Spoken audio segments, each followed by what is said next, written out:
So as I introduced myself, I am the co-founder and partner of daoflo. And daoflo is an AI native startup focusing on brand communications and AI adoptions for mission-driven organizations.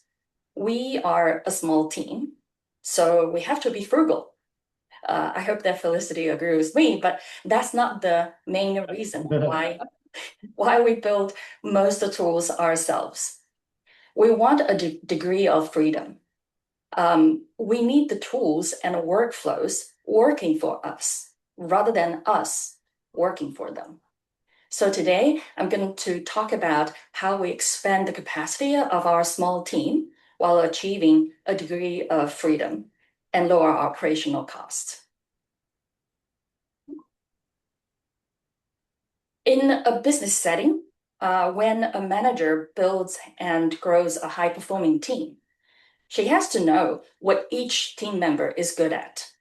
Now, adding AI into the team and consider what new capabilities it brings and makes up for the rest of the team. In general, today's AI excels in doing things highly efficient, customizable, with minimum cost and at scale. Humans are all physically limited in these areas. AI reads hundreds of pages in a blink of eyes, completes building products and features in a fraction of time that we used to spend. The scale is the thing. What hasn't been available? Well, the scale is the thing that it is especially good at. It makes sure that the thing that hasn't been available to us human for a long time now is possible. What Jorge mentioned about the youth education program that they are currently working with AI is a great example of how AI makes such a thing possible to imagine and execute. As AI grows more and more powerful, I often heard people saying that humans are to be replaced. I strongly disagree with that. I think that there are things that AI depends heavily on humans, at least for now. For example, taste. It is that you know what should be good before you can say why. That doesn't mean it's a born skill. On the contrary, it's trained over the years and by many practices. Part of the taste is to know right from wrong. AI is, I think that most of you should have this experience. AI is especially good at persuasion with wrong information or misjudgment.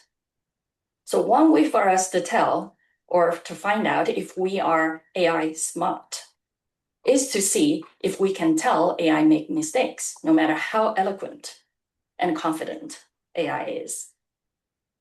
Evaluation. Humans can partially delegate this to machines, but only after the humans write down the standard. Judgment.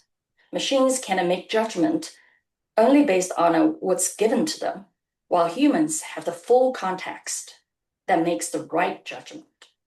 Last but not the least, humans are accountable. We are answerable for results.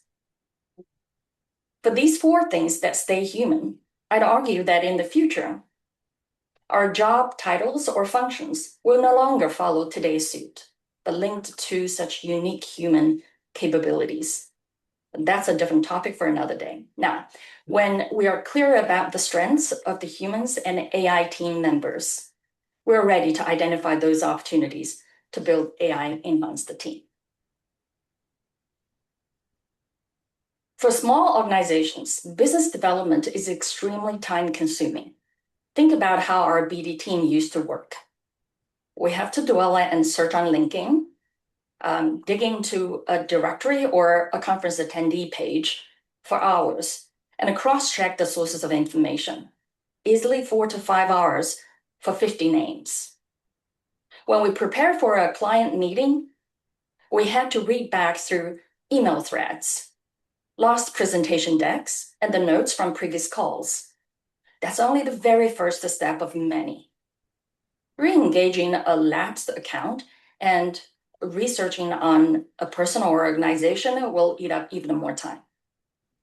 And interestingly, it's not an issue of these work costing a lot of time. It's that a lot of work was not done given the resources that we have. Now, by designing an AI-powered BD workspace, literally one person can run it with 6 agents behind them in our case. I want to give you a quick look at the workspace that we built ourselves. Okay, let me see.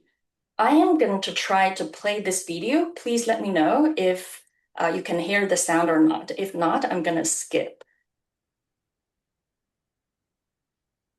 This is how we run business development at daoflo. One workspace where an AI agent does the heavy lifting, working from the strategy and judgment we've built into it. Sorry, I'm pausing here. Can you hear the sound, the voice? Yes. Okay, great. I'm going to continue. And is it clear or is it kind of a chopping? Oh, okay, Yeah, good. sounds good. Okay. When we want to grow the pipeline, we point it at a market.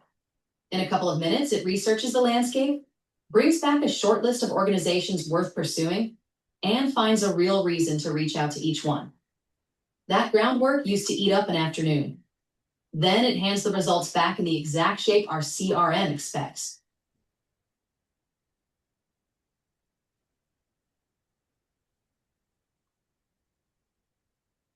Before an important meeting, it does more than pull up notes.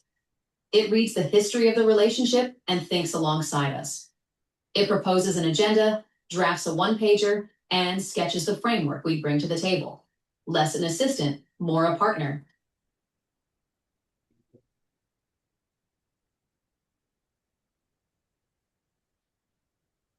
And when we're sizing up a new opportunity, it turns hours of scattered research into a clear point of view, then packages it into a brief the whole team can get behind.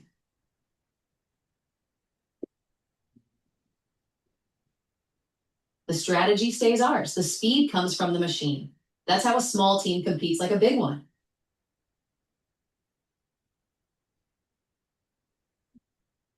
Okay. So what I'm showing here is the AI workspace that is customized to the need of daoflo. It's clearly not the same as other organizations or companies, but the framework is modular and highly adaptable, which means that now I'm showing 6 tasks that we, or agents that we built, but you can easily expand this to 10, 12, depends on what is the task that you want to accomplish here. Among all that need to be done in business development, we pick the most frequent and highly repetitive tasks that we can clearly define the workflow end to end. And we can tell if the output is good or not. So we created agentic workflows for scouting new leads, preparing for client calls, searching RFPs, re-engaging lapsed accounts, researching a person or an organization, and adding offline meeting notes. After deciding the scope of this BD workspace, we spent time thinking about how to split the work between humans and AI agents. As mentioned earlier, we delegate the work based on each party's strengths and weaknesses. So in designing the module of scouting new leads, we human design the criteria for leads qualification and define the target profile, while agent does the legwork to research and aggregate information based on our requirements. We collaborate in updating our CRM because unfortunately AI is currently limited by with the writing access, so we have to do it together. The same thing for preparing for a client call. We don't have to find our way to retrieve files from folders and research information from different sources. AI agent knows exactly where to fetch the data. They go to multiple folders in our Google Drive, our emails, and the Slack channels to cross-check information and formulate a summary of the latest status and historic engagement with the client. It also conducts research to understand what is the latest changes with the client like leadership, events, or new programs. Given that the latest of the client is only half of the work, the agent also dives into our business strategy document, which we humans update every quarter to formulate drafts of meeting agenda, talking points, and even client proposals. We then review all the drafts and finalize the tactics. What's great about such a multi-agent workspace is that we can literally delegate tasks to all of them at the same time. So thinking that you're not having a one live conversation or work stream, you have 6 of them all at the same time. Or even surprisingly, get 2 agents to prepare for 2 meeting calls instead of 1 at the same time. In this case, if you do the math, you know that it's not 6 agents behind you, it's theoretically unlimited agents. As you can see, we give full play to AI's unique strengths of what we talked about: coverage, exploration, and execution, while we human holds the evaluation and judgment, and we are accountable for the final business results. As a result, we see 30 to 50% more throughput at daoflo and get to do a lot of things previously we didn't have time to do. It's a system of 1 human plus 6, or maybe we should say many agents. The second workflow I'd like to share with you is our newsletter series, The Tailwind. Unlike other newsletters that dump AI products and features, launch news and information to readers, The Tailwind cherry picks only the most relevant to our audience. And more importantly, the content is unique in a way that it carries our real-world testing results, commentaries, and recommendations. Working on its end-to-end publishing could be very, very time-consuming. We designed an agentic workflow that brings the rest of the AI and human skills together. This is a case where humans' capabilities in the AI age are thoroughly considered and well leveraged. To identify the right content for our audience in an age where AI news is literally out every hour, we built a scan agent to sweep the news from the labs that we select on every workday, and score whether a lunch is good enough to be an issue based on a 5-point rubric developed by us human. Once we human picks a topic, an agent will draft a plan and an angle for human to review and make a call. Once they are approved, an agent will build materials and infrastructures for human to run the tests. The test results are read by both agent and human, leading to a collaboration of commentaries and recommendations. And then a human will work on screen recording, as we are literally faster than agents today, while agent will work on editing the video and produce the final cut. After the issue is published, the agent will collect the learnings for future improvement. Throughout this process, humans are essentially an enhanced builder. As you can see, we're like an architect. We create the workflow and design the entire sourcing, production, and feedback loop system. This is about how the data flows between the context windows, agentic loops, user interfaces, and APIs. We're the indispensable evaluator. Now, we create rubrics and evaluation and control the quality. We're also a curator who picks the tools that we want to use and choose the MCP connectors that facilitates the whole process and ensure the quality of the output. I hope these 2 examples have given you a sense of how we use AI to enhance our capability. We started building such AI tools and workflows since day 1 of our company. So I can tell that no matter how big is your organization and budget, how AI matured is your team, and which vertical you're in, they're all additive. The multiplier is the readiness, and it can single-handedly pull you to the opposite direction.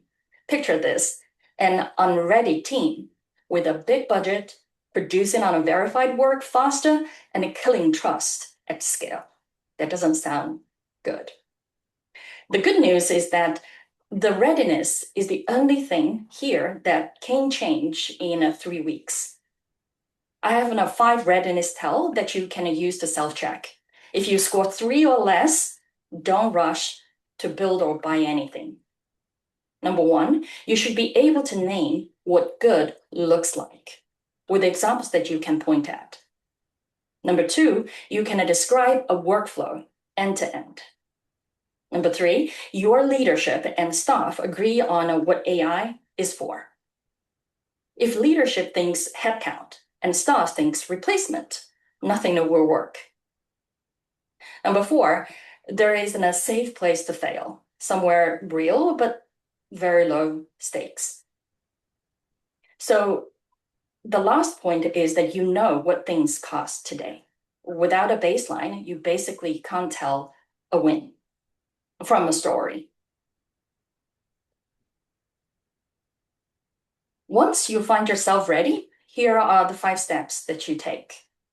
Step 1, private individual use. Everyone starts here and it has a hard low ceiling. It gives you efficiency, but not capacity because nothing is shared. Step 2, write down one workflow. No AI is involved in this step at all. This is where most rollouts stall, and it's the step that people skip because it feels like doing homework, but we know that homework is very important. Step 3, delegate the cheap to verify steps. As you have seen in my BD workspace example, those steps should be narrow, boring, and high frequency. If checking it takes longer than doing it, it's the wrong steps that you delegate to AI. Next, build a verification asset.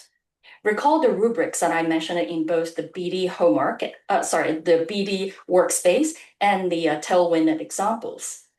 There are a clear description of what good looks like. This is the piece that compounds. Everything after this is cheaper because of it. Last step, second workflow. And I think that it should cost you a fraction of time building the first one. I was often asked who should go first in an organization in building the AI workflows. And my answer is always not the enthusiasts, but someone who can look at an output and immediately know that it's wrong. With the faster growth of AI, we gradually realized that AI didn't create a shortage of production, but verification.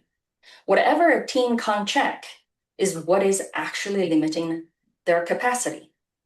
And that's why I want to share this formula with you. The moment you embark on the journey of using AI to increase the capacity for your team, you're doomed to answer the hard question of what is the value of using AI? And the most hurt answer is time saved. But that's not the full story.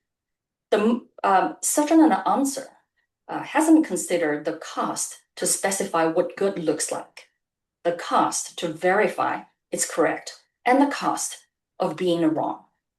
As you can see, except for time saved, every other variable in this formula is a human investment. So technically, it just means investing in a human is the thing that makes AI pay. One last technical thing before I wrap up my presentation. I was also asked how to use AI responsibly. I'd say ask 3 questions about honesty, harm, and legitimacy. In my earlier example, I asked my AI agents to label everything clearly. What's verified, what's checked for error, and what's still unverified. And another great example is what Jorge has done, a declaration of where the material is, how the material is made. I did the same thing. I'm proud. Finally, to wrap up my presentation, I hope that you leave it with 3 takeaways and 1 equation. To identify AI opportunities, you need to know where the values of AI and humans rest. To get started, you wait for the readiness signal and build wins one at a time. To use AI responsibly, what you choose not to do is the reason why people trust you. And we should all keep in mind, investing in the human is the secret of getting more AI values. And that's all from me today. Thank you very much for listening, and I am looking forward to chatting with you.